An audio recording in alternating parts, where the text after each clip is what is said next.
Well, welcome back, ladies and gentlemen. Thank you to those of you who've been tweeting and asking questions. Do keep those tweets coming using the hashtag FTMobility, and do keep asking questions using the Q&A box. We'll try and get through as many of those as we can during the sessions. Well, so many of the new technologies we talk about require new regulations and new laws, and no more so is that the case than in the thorny but potentially very exciting area of self-driving vehicles. Promise of automated vehicles will not just change the way that we live and work, opening new business models to new companies, and of course, potentially eliminating road deaths. But the problem with getting them to work on the roads, and devising the laws that allow them to work on the roads alongside human drivers is proving quite difficult. Well, we're going to talk in this next session to an expert on the laws around self-driving vehicles. I'm delighted joining us now is Patrick Ayad, who's head of mobility and transportation at the law firm Hogan Lovells. Patrick, thank you so much for being with us this morning. Just give us a sense of where we are at the moment about the different laws governing autonomous vehicles on the roads. Well, thanks, Peter. We are certainly making progress, also on the legal side. And I think it's very important to clearly distinguish the level of automation. So there are standards here. We normally distinguish 5 levels. And these standards have been set by SAE and also ISO now. So if we are really talking about autonomous vehicles, we are talking about level 3, 4, 5. And the difference between level 3 and 4 really is that with level 4, you don't expect a driver to intervene. And that's the very exciting part, of course. And then level 4, level 5, level 4, you have the operational design domain, so the conditions under which a car can then, or a vehicle, drive autonomously. And this is what we are trying to regulate at the moment. We see developments on the international level. There are UN conventions on road traffic, so changes have been made here, and hopefully by next year everything will be finalized. But then, and this is the exciting part, we now also see developments in Europe in particular. And I think 2 countries in particular have been trying to take the lead, let's put it that way. France, which has the mobility orientation law, which also includes some people mover systems for L4 technology. And then also lately Germany. And I think this is maybe the most complete regulation at the moment, allowing L4 technology, autonomous vehicles, and they are trying to implement the whole thing into the type approval system, which we have for vehicles in Europe, including then also the first of all safety approval for the vehicle, and then also the approval of the ODD, the operational design domain, which you will then need to get in addition. So we are seeing great developments. And I think quite good progress. And I think the final piece, and then I stop, is on the EU level. Also now there is a proposal on ADS, automated driving systems. So we can also see some progress here, so that I'm confident that, at some point next year, we will have everything ready in place, at least from the legal side. We've seen some self-driving vehicles actually deploy properly, fully on a commercial basis in various pockets of America where the laws allow it. But one of the big challenges that regulators have faced is the question of how safe these vehicles have to be before they are allowed on the roads. Are we any clearer in Europe as to where regulators are likely to draw the line around that question? Yeah, I think, a very important part of the regulation is really the approval of the safety concept. And we are strong on safety when it comes to automotive regulations. And there are tools in place. There are technical services who already do review these systems and are also able to approve them. So I'm pretty confident that we will work this through. And there are already organizations that are approving this at the moment.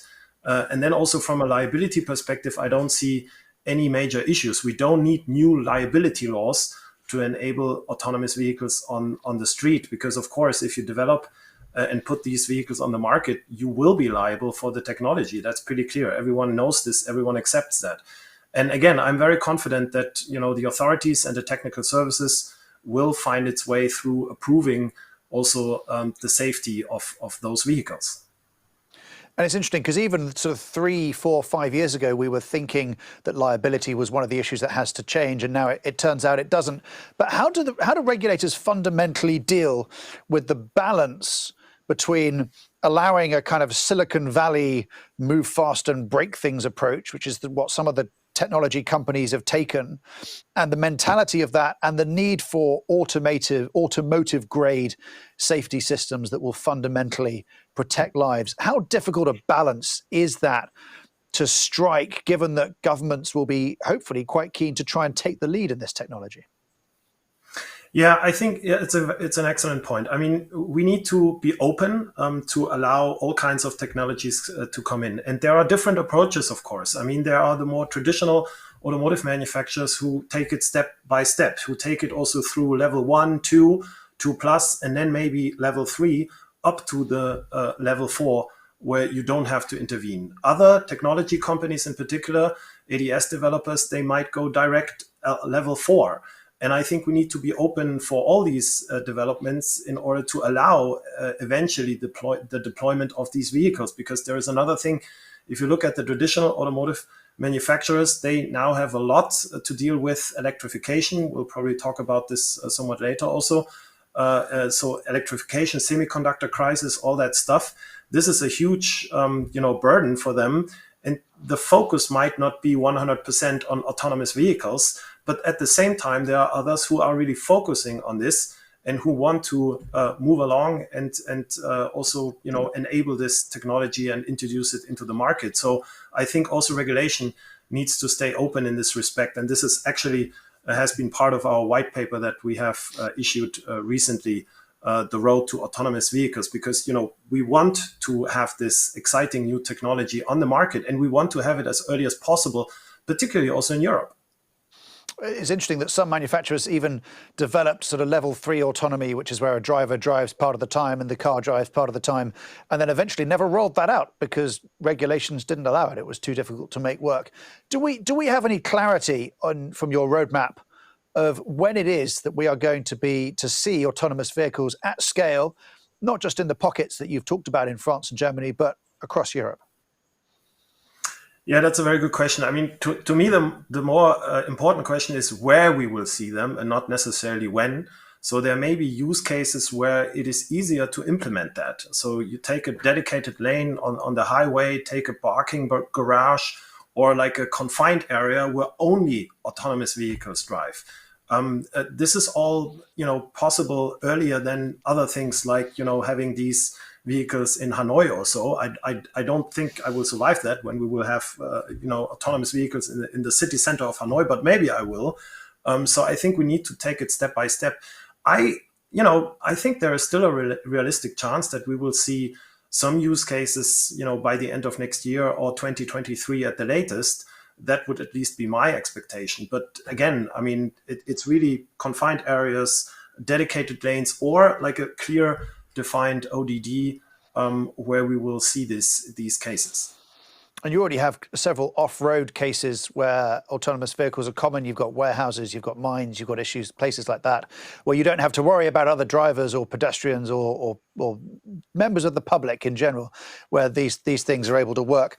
Where do you expect those hotspots to be? You've said city centres, but do you have a prediction of, say, how the UK fares in that, how London fares in that? Which other major European cities should we expect to see these things in the next few years? Yeah, I think all major cities will have an interest to introduce this technology. I mean, think of commuting to the city. Think of airport transfer. These could be use cases where also the big cities have an interest in allowing this technology. Also, I mean, with the new German law, you will need to speak with the local authorities also to allow that. So it's a two-step basically approach. The first step is really to have the technology approved and the safety system. And the second is, as I said, the ODD. So where are these cars then or vehicles operating?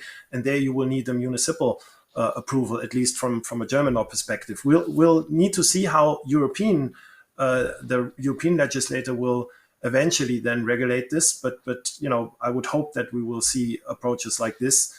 And then, whoever wants to be somewhere will need to take care of it and discuss it with the authorities.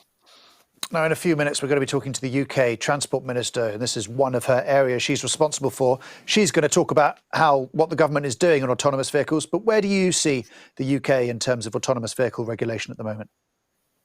Well, they also have introduced some laws in this regard. I think, they also have a strong interest to have these vehicles in their country. Maybe the French and particularly also the German law was a bit more explicit when it comes to particularly also level 4 technology. But this is also not so unusual that particularly the Germans are very regulative or legislative focused, whereas the UK maybe a bit more pragmatic in this respect. So I think much will depend on exactly these people you were just referring. Do they have an interest? Can they, together with the industry, find a solution for these use cases? But again, I'm pretty confident that we will have these vehicles, quite soon on the market in defined use areas. Perfect, thank you. Well, in the last couple of minutes we have, let's talk about electric vehicles. Obviously far easier to get onto the roads, but what are the regulatory developments that should be on our radar when it comes to electric vehicles? Yeah, well, first of all, I think that there are two things. I mean, it's a huge challenge at the moment. It's not just the semiconductor sourcing, it's also the battery sourcing, which is a huge issue. Manufacturers are putting a lot of efforts here. They need the technology. It goes, down up to the raw material supplier. So there is a lot of activity here. As you know, there is a lot of pressure on supply chains. And I think that this will also increase in the field around battery technology. So again, at the moment, we have a semiconductor crisis. Who knows whether at some point we will have a battery sourcing crisis. And then from a regulatory perspective, sustainability is the thing here. And in terms of environmental regulations, we do already have environmental regulations for batteries for many years now. But Europe is currently, introducing a new set of laws, particularly a regulation, which would then be harmonized across Europe, which will particularly also address hybrids and electric vehicles, because, it was the old battery, so to say, in the vehicle that was regulated. And this is certainly totally different to the battery that we have in an electric vehicle or even in a hybrid vehicle. So there will be new regulations to reflect that fact. Also, who is responsible for the disposal of these batteries? It's a different thing, like the new electric cars with the batteries, or the old traditional ones where there was still the ICE in the vehicles. So this will have to be reshaped, redesigned, and this is what the European legislator is currently doing on the environmental side. So we will see a lot of new regulation in this area. And then the other point is, when we talk about ESG in particular, is also supply chain and the social responsibility that you have in the supply chain, particularly when you think of battery sourcing from countries outside of the EU. A lot of this technology comes from Asia. And we have pretty strict requirements here when it comes to social responsibility. And I think it will be a challenge for us here with a very high standard in Europe to achieve this with our suppliers in the various countries outside Europe. So this is something really we need to work on, and industries will need to work on because you don't want to have a non-compliance case in this area. Thank you. Well, we have about a minute left, and I'm going to ask you to cover off the issue of rules of origins in the space of 60 seconds, which is a challenge, I know. Many of the supply chains about electric cars are going to change when they go electric in terms of battery sourcing.